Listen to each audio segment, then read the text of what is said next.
One of the many perks I get in my job is that I get to meet amazing people every day.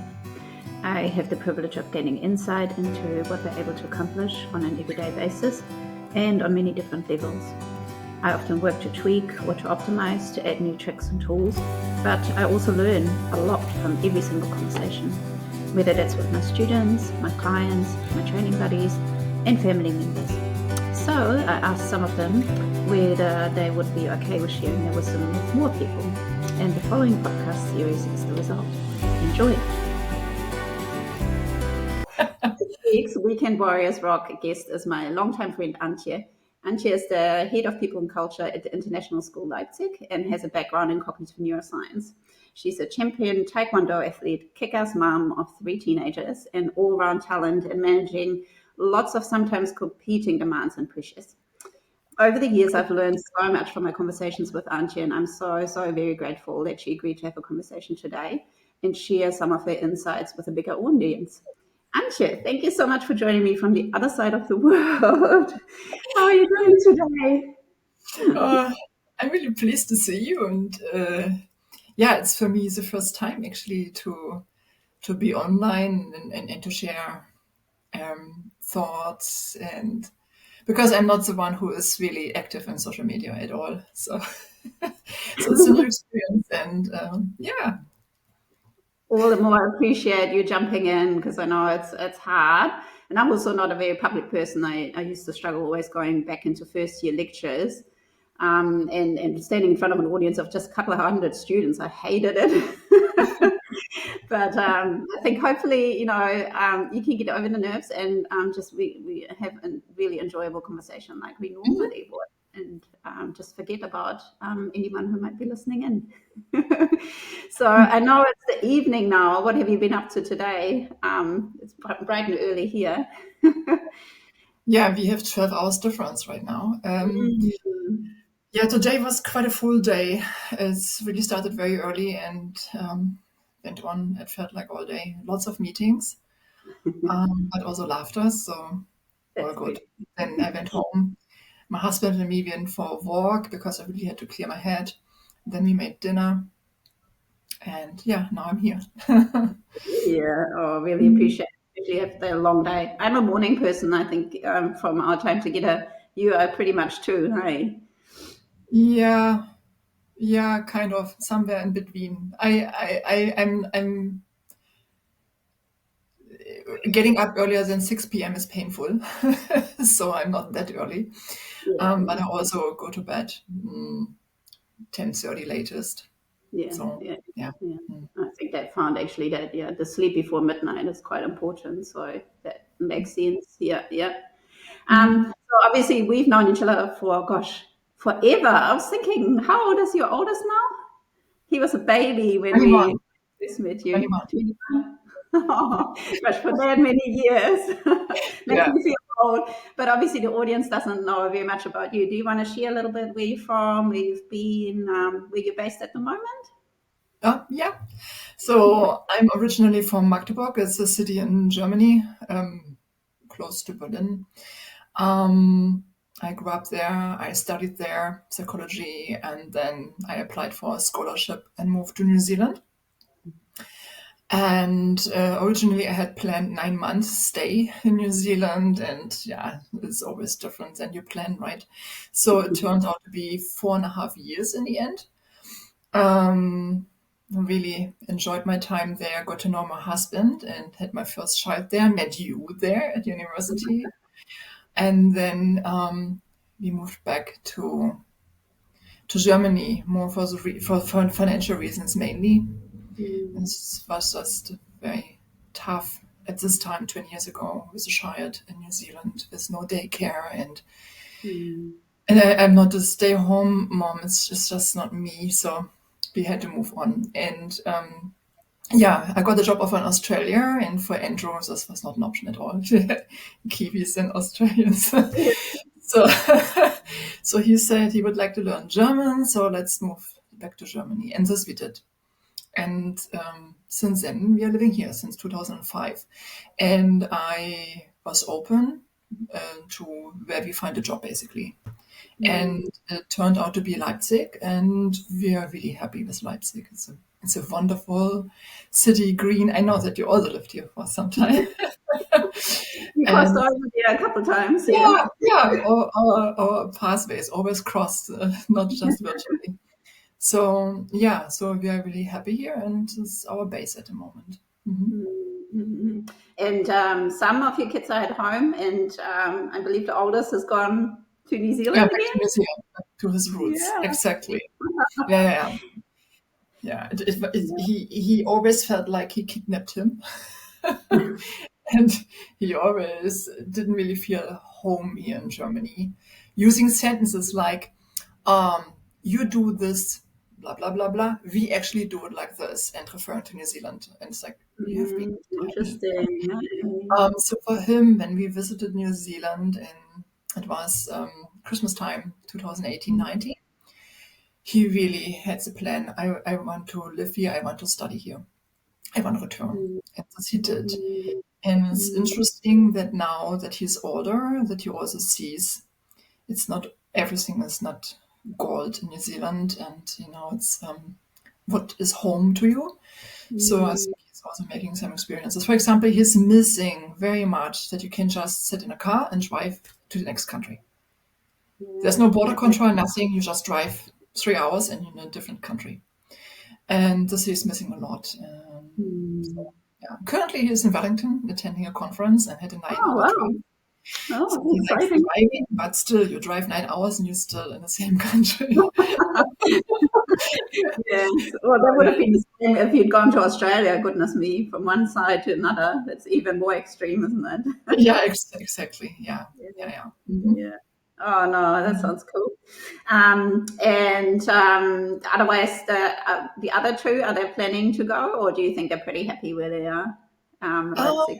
Henry, my second, he is now finishing school, and his plan is to study in US. Mm. So he applied, or he's in a process of applying for, how do you say it? High school? No, not high school. College? What's Is it it called? college? College. Yeah, a stipend, a soccer stipend for a college. Oh wow. Yeah. Goodness. So Mm, mm, he sees himself there, and yeah, we always support our kids. And yeah, let's see whether it will be successful or not. We really cross fingers for him, and yeah, yeah. yeah. And Yeah. our daughter, she is 14 in grade 9 right now. I don't know what her plans are. This is It changes so much at that age. Yeah. yeah, And exactly. I think that's something that was taken away from our conversations about parenting. As long as you support the kids to be open-minded and free-spirited and go with where their passions are, and you support that, then they'll be in a really good position, regardless of whether that's they want to be a plumber or they want to be a high school professor or an academic. Doesn't Yeah, really matter. yeah, absolutely. It's really teaching them skills, and then they have all the equipment, also dealing with challenges, and then this is exactly yeah. Mhm. And it's the toughest for parents to give your child the space to fail, to be allowed to fail, because I really believe that the times where you struggle or where you fail and you have to get up again, these are the moments you learn the most. And it's very hard for parents, but you need to see it, and then once they got up on their feet again, then you're very proud, and then okay, you know how to get up. And now, if you're in a different country, and I cannot just, in 1 hour, I'm not there. It takes me 1.5 days at least there. Then I trust him and his skills, and this gives me peace that he is so far away. Yeah, I remember the days when Henry would be and yeah, no, Willie would be climbing the trees and be like right up there. Yeah, He'd be yeah, like chill. yeah, yeah, I was a bit more helicopter parent than you always, but I tried to like take some yeah, of yeah, your chillness as well. yeah, yeah, yeah. Yeah. And yeah, Oh, that's the others awesome. followed the same track. So Charlie, my daughter Charlotte, we call her Charlie. She also climbed up the trees in her tutu skirt, in pink, but then doing the same stuff as a boy is like splitting down from the trees. Or Yeah, yeah, so, yeah, yeah, yeah. But I think it kind of goes in both directions. So that counts both for physical health, I suppose, and safety that, you let kids explore, but also in the other ways, academic ways and yeah, choice and whatever yeah. else.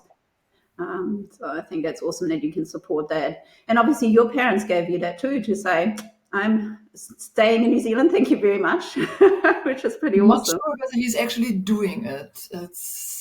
He is. Beforehand, he was like, "I'm in New Zealand, bye bye," and we were like, "Oh my god! If all three kids move to New Zealand, then I want to be where my family is."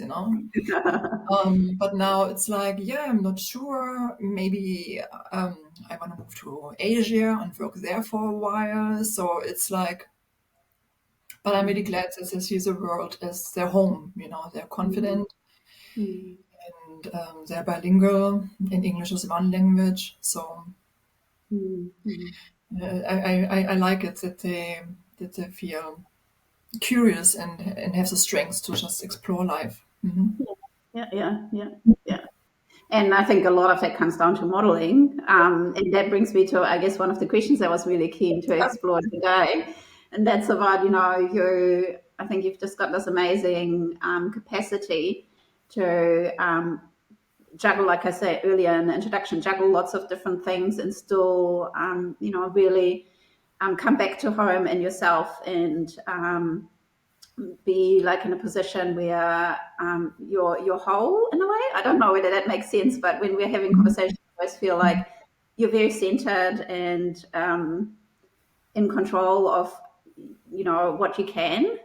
I've always really appreciated our conversations and your presence in conversations.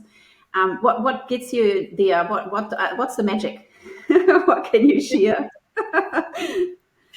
I think as a start, I really would like to explain that I'm not perfect, and and there are also definitely moments where I struggle, and this is probably one point why I don't publish on social media, because social media always, not always, but mostly show a perfect world. Hmm.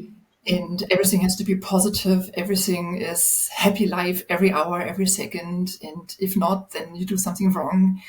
So this is something I would really like to say that no, it's how do you say in English? And it's rude now. It's like life is a bitch.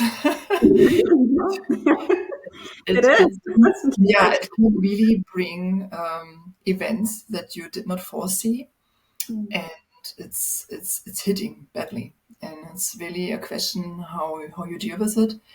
And some events can be really, really threatening. So mm, mm, when you just mentioned that I juggle a lot, then my belief is really that try as much as possible to do things that you actually like, because then it doesn't feel like a burden that you juggle. mm, To give some examples, I really like working. I like my job. I like a job in general where I can work independently, where I can be creative, innovative, where I can work in a team on eye height, where when I make suggestions, I have ideas, they are picked up, and we can brainstorm together, and we take pride of the outcome jointly. mm, So in my current job, it's a really fantastic management team I'm working with, and this is really, of course, there are also tasks which I don't like or situations which are challenging, but in general, I really like. So for me, going to work and coming home, it's in most days it's actually fun, and I rather gain energy than losing energy. And I mm, always bring the example of the penguin in a desert. This is always what I say. If you are a penguin and you are in a desert, you can try every day to actually run your 5Ks. And you will not be fast at all. It will be hard and it will look funny. And you will most likely stumble. So when I find myself being the penguin in desert, then I don't try and push myself. I actually get out of this environment and I look for water, because in water, a penguin has a speed of 90 k's per hour. So you see the difference. So that's why I, this is also when I talk with staff members, is this the right job? Is this the right profession for you?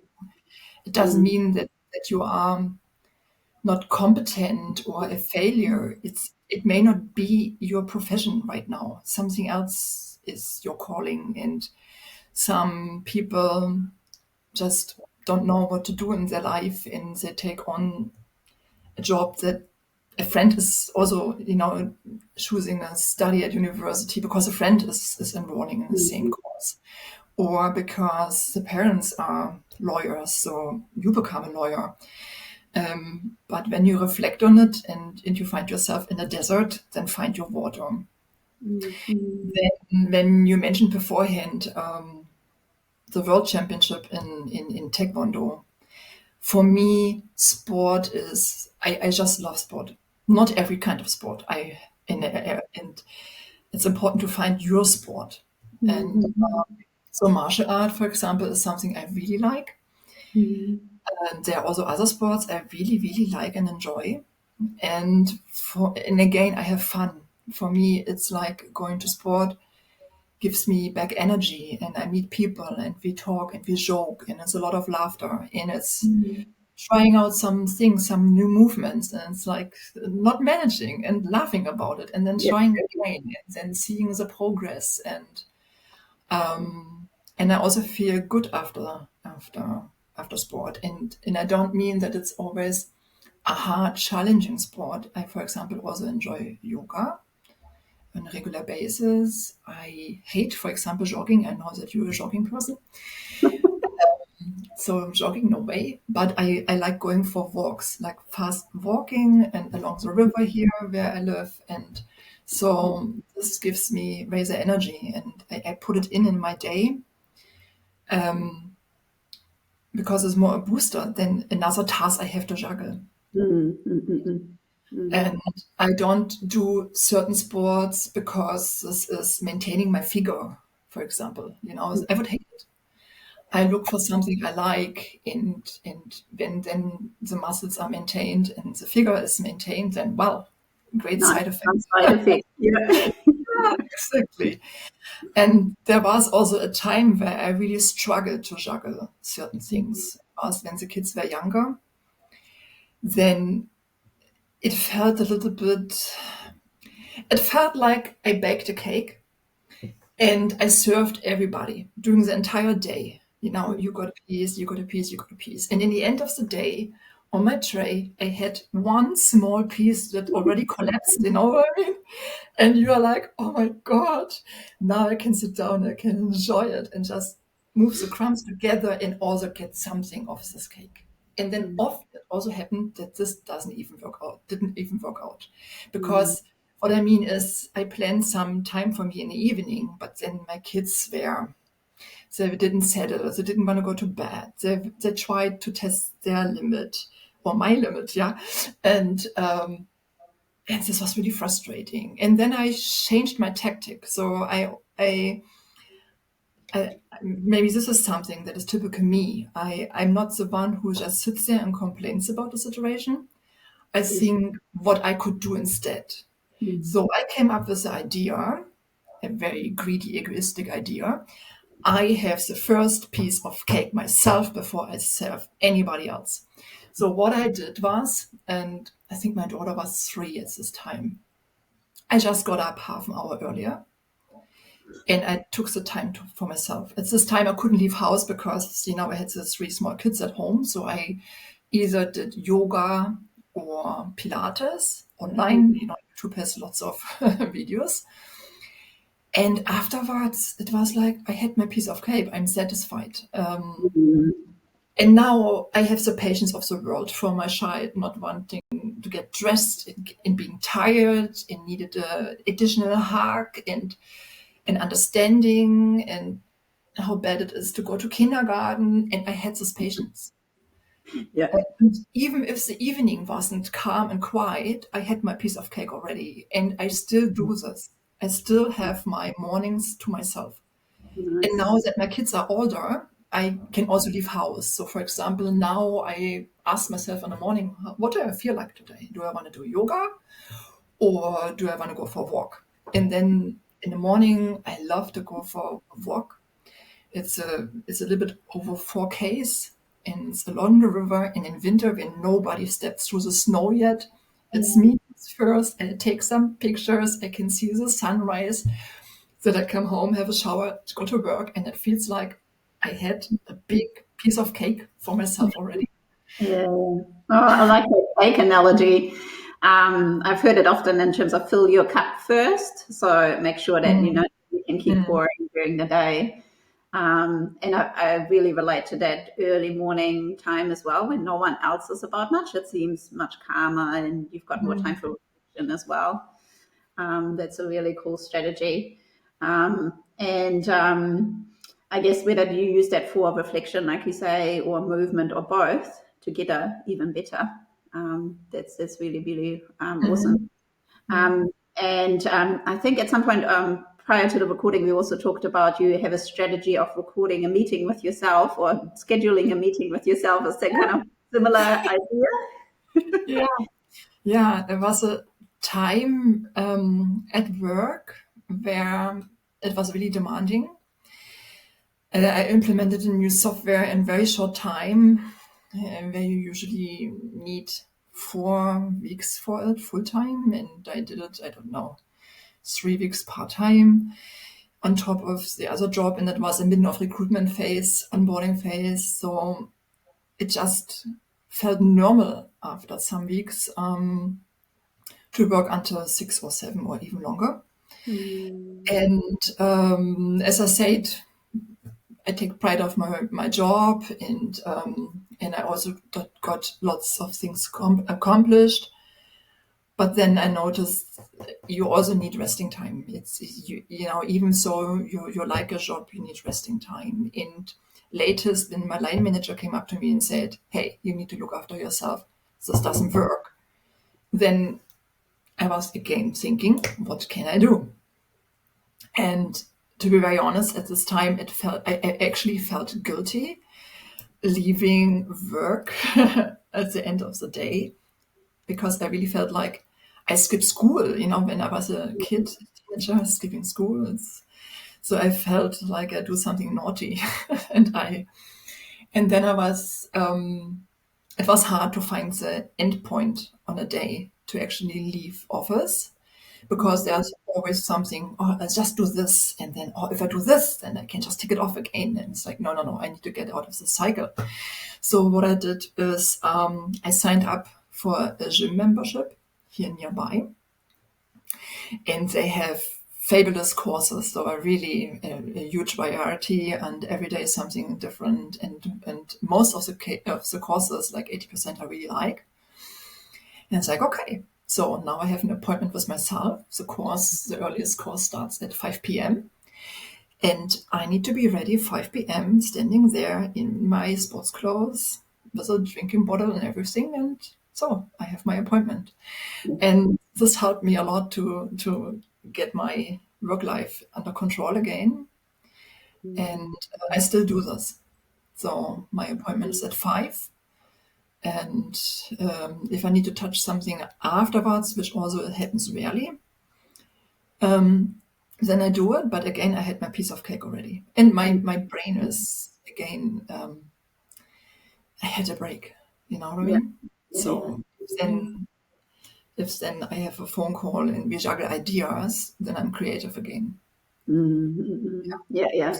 So it helps you both in terms of managing workload, I guess, physically, because you're still active. You're not sitting all day, Yeah, things, yeah, but also mentally. Hey. yeah. For me, mentally as well. Like, I tried meditation, for example. Mm. Yeah, I'm not so good in it. No, Okay. it's very hard. It's like the thoughts are coming again and again, and then now you just have to watch them and move them aside. Mm. But for example, I started a few years ago karate. Mm. There, the course was always on Fridays, and when you run such a pattern of movements, and then the coach says, "Okay, now we do it mirrored. Now we do it backward."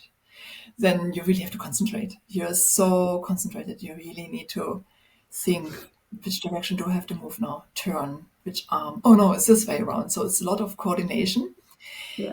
and it's really, you don't think of work at all anymore. And Mm. afterwards, your head is clear, and I don't even start thinking of work anymore. And I had a lot of fun because again, I stumbled over my own feet, or I turned in the wrong direction and bumped into somebody, and it's like, I don't understand, why do you turn in this way? So and, and then I leave the class in a very happy and mood, very balanced. So yeah. Mm. Mm. No, sounds Mm. awesome. I don't think I'd have the coordination. I think I would have that threshold, past that threshold of the frustration. That would obviously have the opposite effect. That's partly why I'm running, because you've got the challenge still in terms of terrain or pace, but you don't need to think too hard. So my mind is kind of free. But yeah, I can Mm. see like the repetitiveness of movement and then having to work out where your limbs are in space, etc. It's quite a Mm. different modus, isn't it? Yeah, absolutely. That's awesome. And there was something I was going to ask, and I can't remember now. But we talked a lot ago. You talked a little bit about kind of what you do when things are tough, when there's lots of competing demands and choosing. I love that, choosing things that make you happy, that you can draw energy from, rather than being the penguin in the desert. Mm. How do you deal with things going really well when there's time to celebrate? How do you do that? Because I think, yes, social Mm. media is bad and always portraying that, but actually, I think the true moments of celebration often aren't there. It's all just this shiny stuff. But yeah, how do you celebrate when things are good? Mm. I actually share it. I'm really happy, and I share it with true friends who actually also can be happy for me. And like, Hmm. for example, with my husband, we share nearly on a daily basis Nice.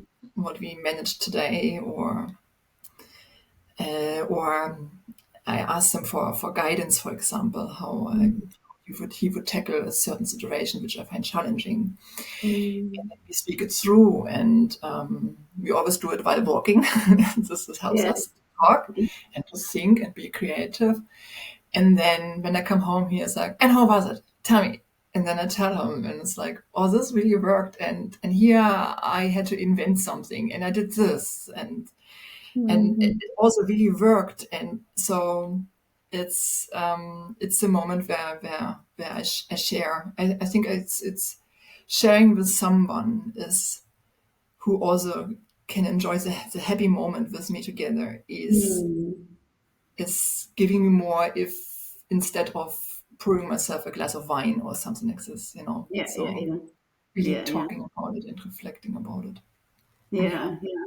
And that deep sharing too, right? Because that's kind of really opposite of what we were talking about at the very start. Is that superficial kind of like, yeah, everything's great and celebration Yeah. on social media and so on, and then a Yeah. thousand Yeah. followers look at it, but it's the actual, yeah, reflection part as well, and sharing, real deep sharing with one or two other people. Yeah.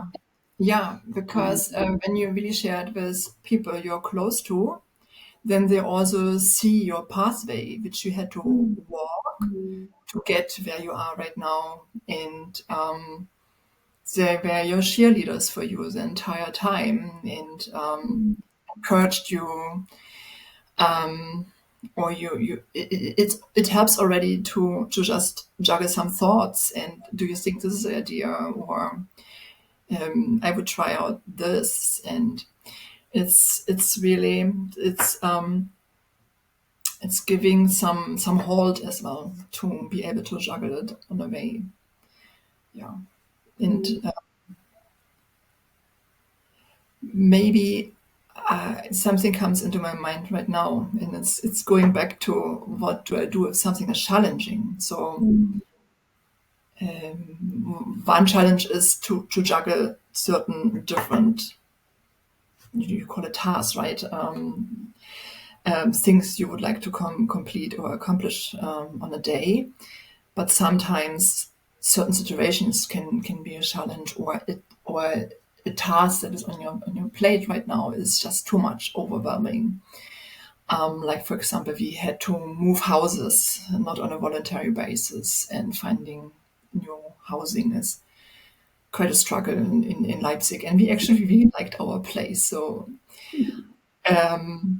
then when I have a situation where I feel overwhelmed, then one thing I like to do is when I'm so overwhelmed that my usual strategy doesn't work. And my usual strategy, when I get a project on my table at work, then I have a timeline, I have smaller goals and tasks, and I have deadlines for others, deadlines for myself. I have a buffer just in case, and then it's all outlined, and then I walk away. But when you're really overwhelmed, then this doesn't work, not for me. Then it feels like if I would do this, outlining everything, then at step 50, I feel like, oh my God, and there's so much more to do afterwards, and then I crumble. It feels like looking up a huge pile of sand in front of you, and you have a little shovel in your hand, and then you have to shovel it away, and you look up, and it's so overwhelming that basically you don't even start. And I don't want to be in this feeling helpless moment. I don't like it. I like being able to show agency, to be active, proactive, and not responsive. Then what I do is, okay, don't look even up. Don't look up. And then I ask myself, what is the smallest unit, the smallest step I can take right now in this moment? And even if it's just so small, what is the smallest thing I can do right now? And then this is something like with a shovel and the sand pile. I can take the shovel, I can put sand on a shovel. It's not heavy. I can shovel it away. Fine. Was it a problem? No. Then do it again. And then I start singing a song along it, and then after a while I look up and boom, the pile is already gone. It's already up to here. So when we had to move houses, then it was like, all right, good. The kitchen is just, we just got a new kitchen, not even 6 months old. And it's like, oh my God. And in Germany, you take your kitchen with you, or you sell it, and it was new. And we spent so much, for us, money on it. For us, it was expensive. So, and then instead of grieving, it was like, okay, I've planned a kitchen beforehand. I will plan again. So I would like to take as much as possible from the furnitures, and then I will just start now. And we will buy some boxes for moving. And I have the experience, once you started moving, taking the first steps, then you're in a movement like Newton. Once the object is moving, you're moving. And this is something I do, just looking at the smallest thing. Or if the situation is negative, and it's easy to get into the complaining modus, right? And you basically drag yourself down. You drag yourself down, and then you're in a constant complaining, and it doesn't help. It's good to get rid of your emotions and to be authentic. And I am also have moments where I'm very angry, but then holding on for hours or days is not helpful at all. And then I also start a worst case scenario, really outlining the worst case scenario, especially for things which I don't have under control. Like when your son has to retake exams, and you don't have it in your hand at all, then it's like, okay, what is the worst case scenario? The worst case scenario is he doesn't have a university entrance certificate. Okay. And then is the Oh, world but dying? it's- Is, yeah, yeah, yeah, and then, sure, we will find a way. He still has a high school diploma. He can start an orientation year at uni. There's so many ways, and often I find that when you play as a worst case scenario, then I ask myself, could I live with this? And then it's like, yes. And when I have this, then I'm fine because it can only be better because I mm, accepted the worst, you know. mm, And mm, it's like, you're so pessimistic. Because he is the absolute optimist in our yeah, relationship. I say, I'm not pessimistic, I'm the realist. So it may not help you because he is still thinking like everything will be fine and just take it easy. And for me, it's like, stay in your models if it helps you. It doesn't help me.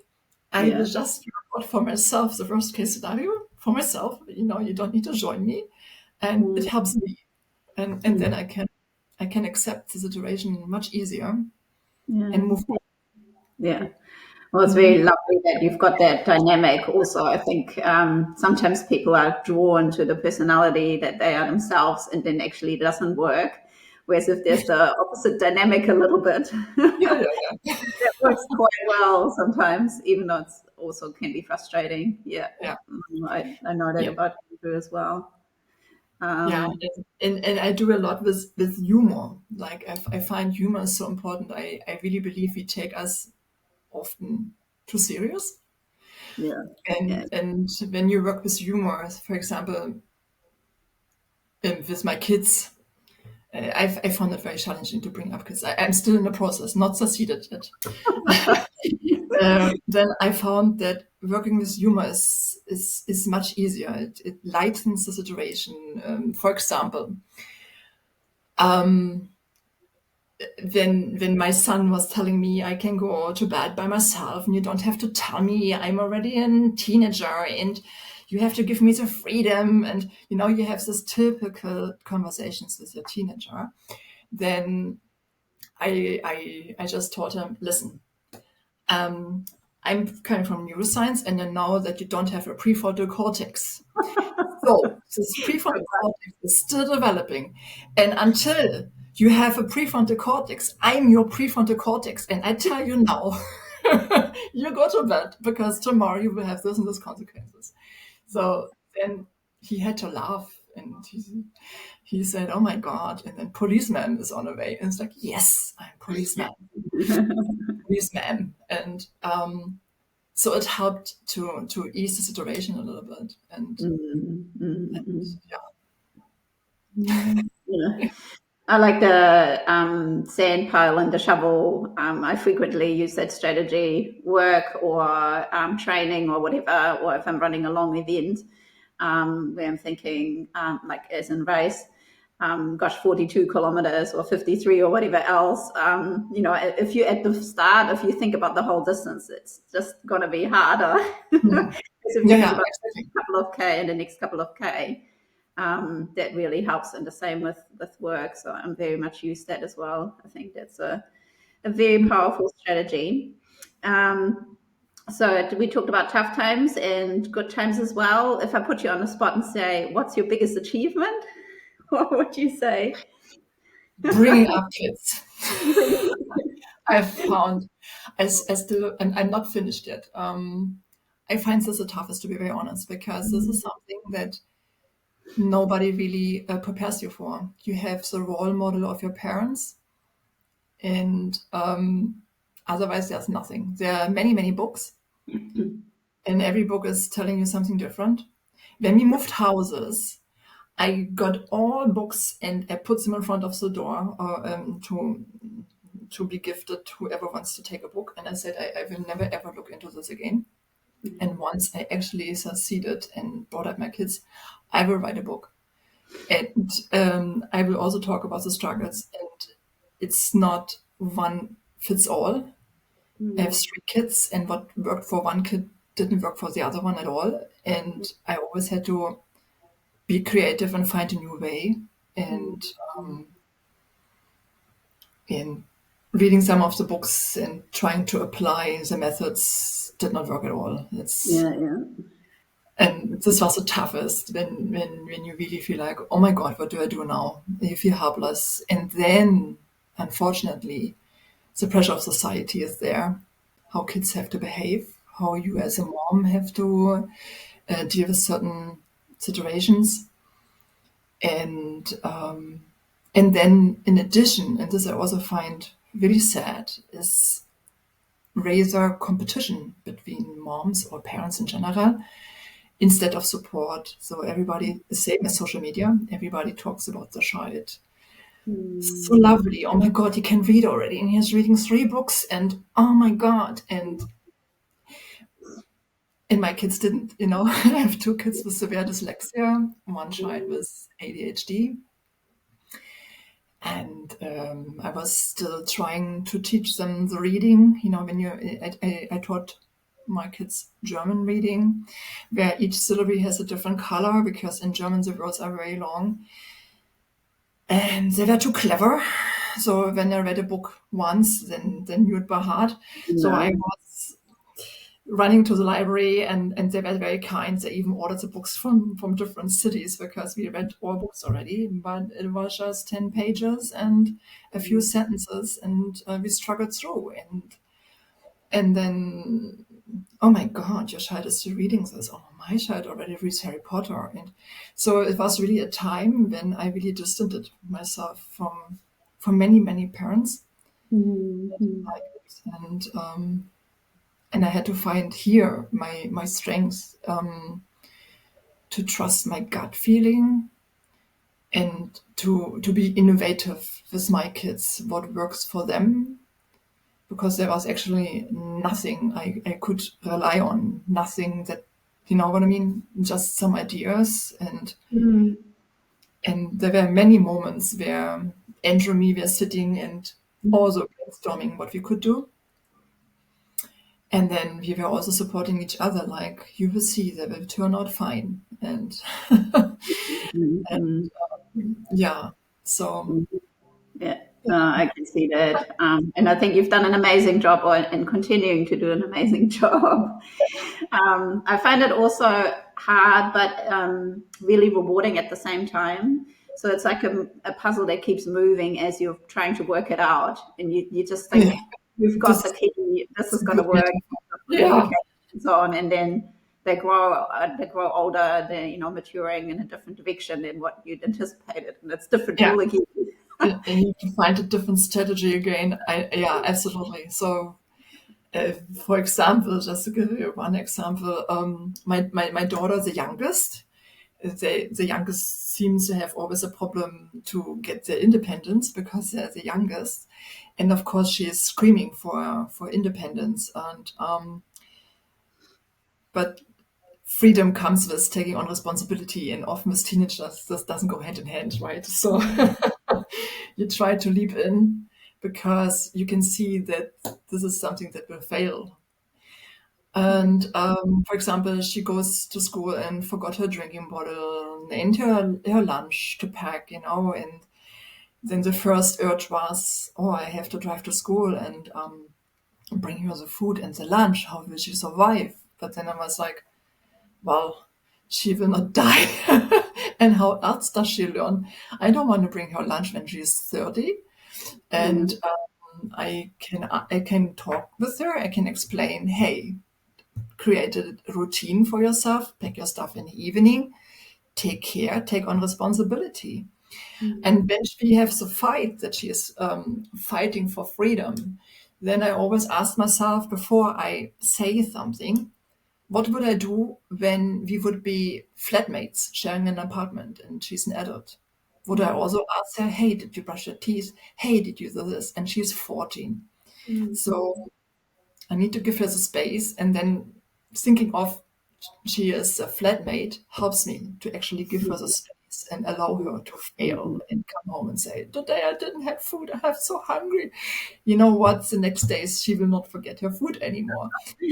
And when they were younger, I also came up with an idea. Yeah, I remember. I read in one of the books, of the many books, that as a mom you have to take a break, right?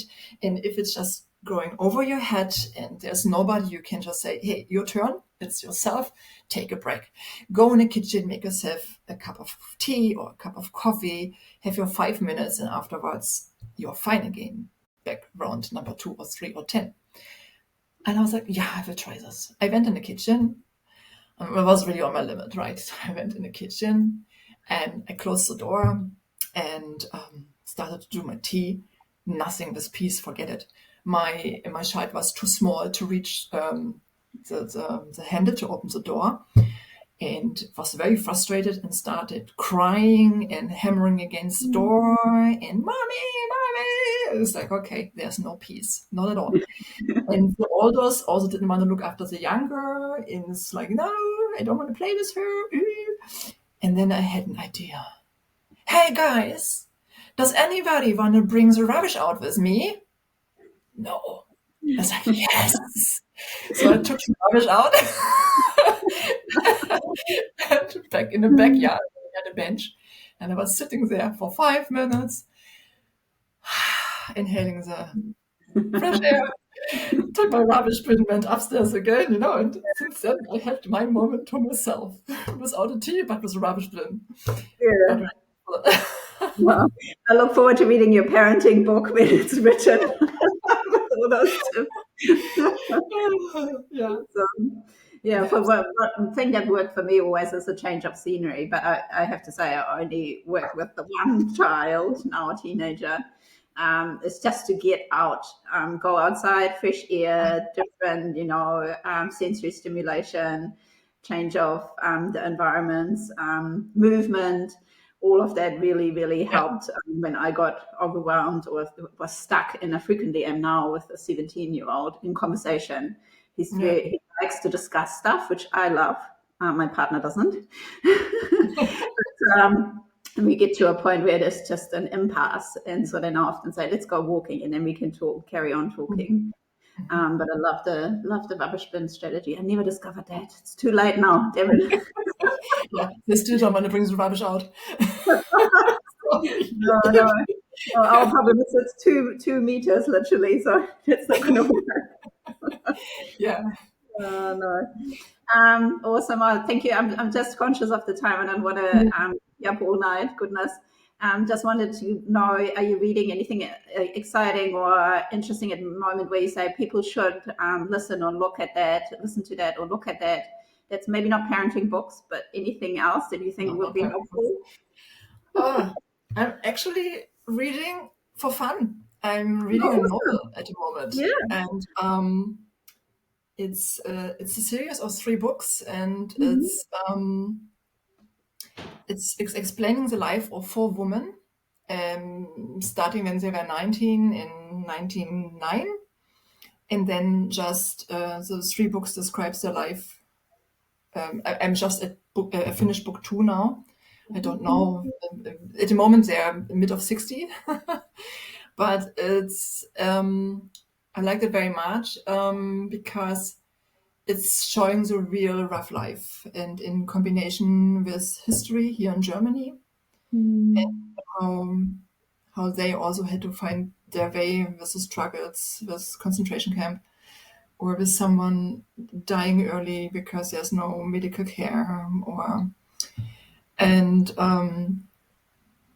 and also what I really like is seeing that life always continues, So first they were 19 and excited, same as our kids now, young and want to change the world and a revolution and explore. And now they're mid of 60s and they have already grandchildren, and seeing how things change over the generations, and also when you get older, how also values change or what's important to you.